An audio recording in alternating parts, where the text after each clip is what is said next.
Part 2. History of the Revelation of the Qur'an. After some time, Jibril alayhi salam came again and recited the first 5 verses of Surah Mudaththir. Ya ayyuhal mudaththir qum fa andir. O you who are wrapped up, stand up and warn.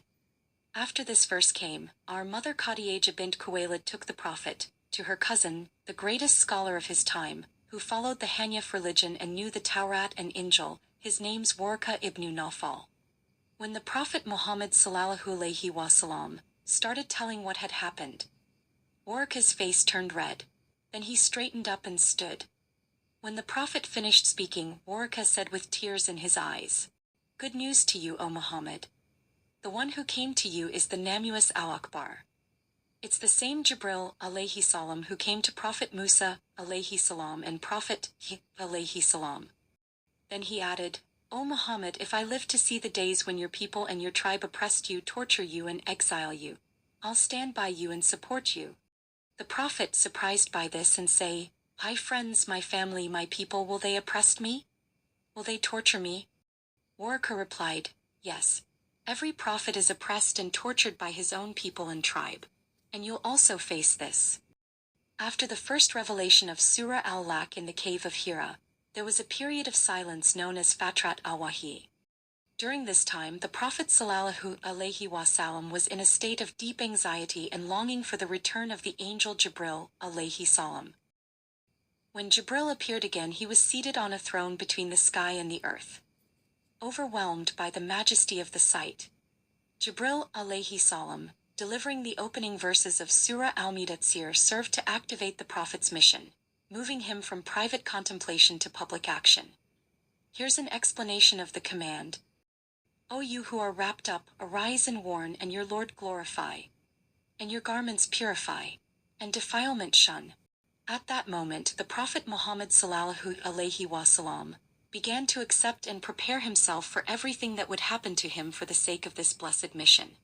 He now knew that the message given to him wouldn't only affect his own life, but guide the destiny of all humanity. The command, "Read in the name of your Lord who created," announced the beginning of a new era. Like a light rising from the darkness, these verses would enlighten hearts with knowledge and faith, reminding people of the greatness of Allah, the meaning of servanthood, and the wisdom of creation. With that one sentence, the bridge between the heavens and the earth was rebuilt. And by choosing a messenger who couldn't read or write, Allah showed the whole world that the power of the Qur'an comes not from man, but from his Lord. That first revelation was the beginning of a call. That night was the first step in a journey that would last 23 years. A journey that would prepare the Prophet for the hardest trials and gift humanity with an eternal guide. After the first 2 revelations, more verses continued to come day by day or at intervals.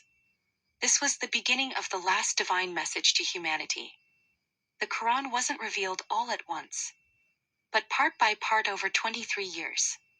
And there was deep divine wisdom in this, because each verse and each surah was revealed as a direct answer to the needs, questions, and events of the time. Each new verse made it easier to understand and immediately apply in daily life. For the new Muslim community, this method was a great mercy.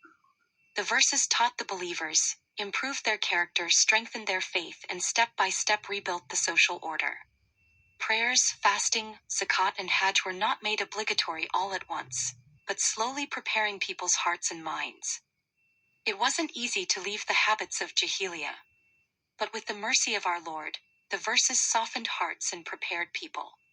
Each revelation also gave moral support to the Prophet sallallahu alaihi wasallam and strengthened his heart.